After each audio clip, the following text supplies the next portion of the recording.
KVGC News Time now 7 minutes after the hour of 7 o'clock. Topping the news for this Wednesday, the 24th day of July for 2019.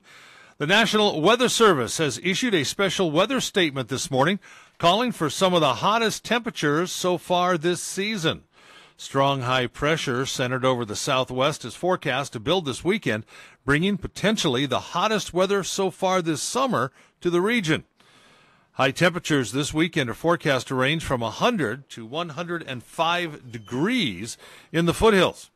Overnight lows are forecast to be mild, particularly on Saturday night, ranging from the upper 60s to upper 70s with little or no relief from the Delta breeze.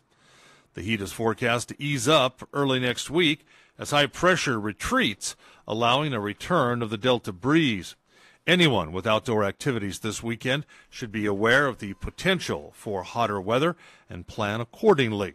So if you plan to attend the Amador County Fair, dress accordingly, loose-fitting clothes, wear a hat, sunscreen, and be sure you drink plenty of fluids, plenty of water especially. Start hydrating, as our friend Mr. Whitaker would say, right now.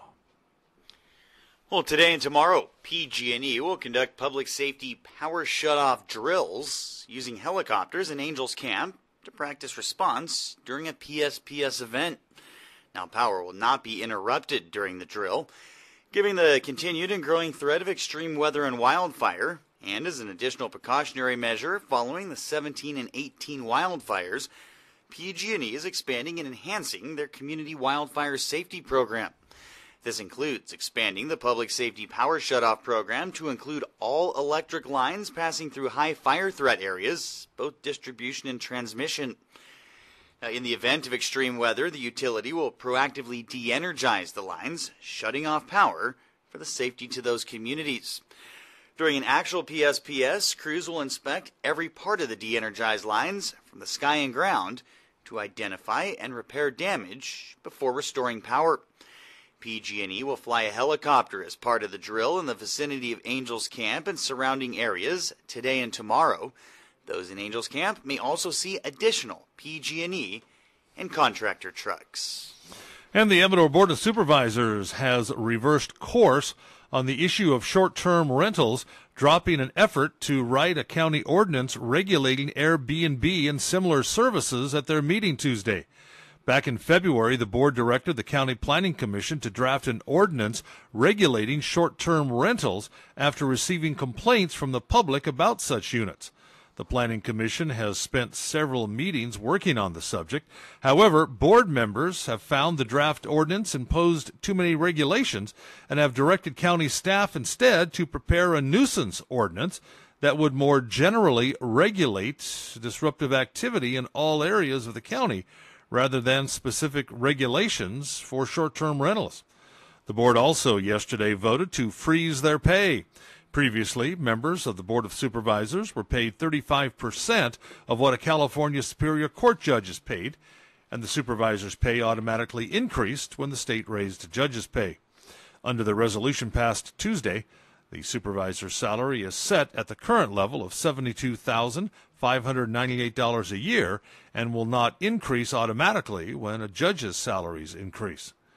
The board would have to pass a new resolution to increase its own salary. Well, a Valley Springs man facing multiple felony charges following a high-speed chase and crash in the La Contenta area.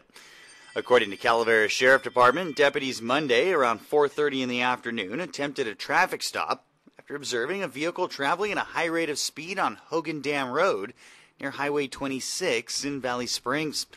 The suspect vehicle fled doing about 70 miles an hour, and while crossing over double yellow lines multiple times, nearly hit another vehicle and collided with a telephone pole near Vista del Lago Drive.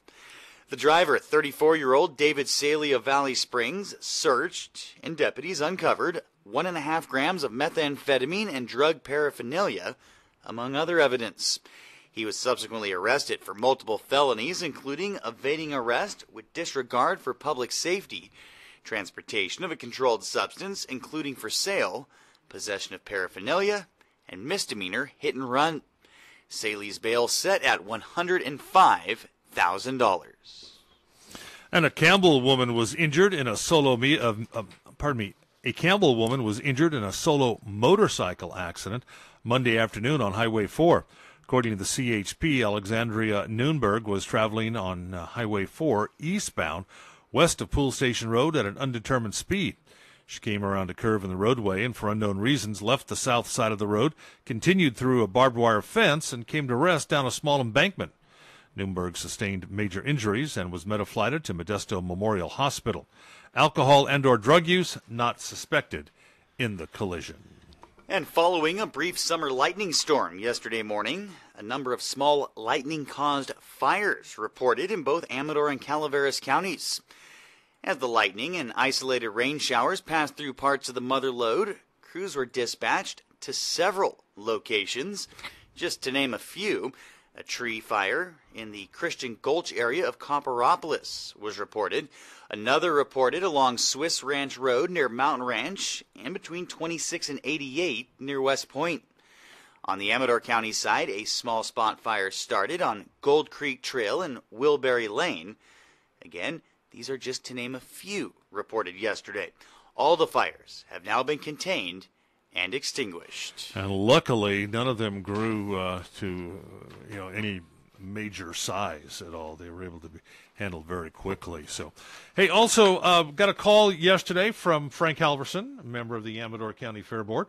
Frank wanted me to remind everybody that this coming Friday at the Amador County Fair, parking all day. Not just until 6 o'clock or till 4, whatever, all day, from the beginning of the morning till the fairgrounds close, is absolutely free, courtesy of Harrah's Northern California. They've picked up the tab so the county can park for free, so there's no problem. Friday also is Seniors Day of the Amador County Fair. Also want to remind everybody that today is the final day to purchase unlimited carnival wristbands. Unlimited carnival ride wristbands. Those are available until 5 o'clock tonight online or in the fairgrounds office. Tickets for all other events can be ordered online throughout the day of the event. And that wraps up a look at local news on a Gold Country Wednesday morning from the KVGC Newsroom. I'm JD. And I'm Jim Geedy reporting. Remember, for the latest news, traffic, and weather 24 hours a day, to visit our website. That's kvgcradio.com.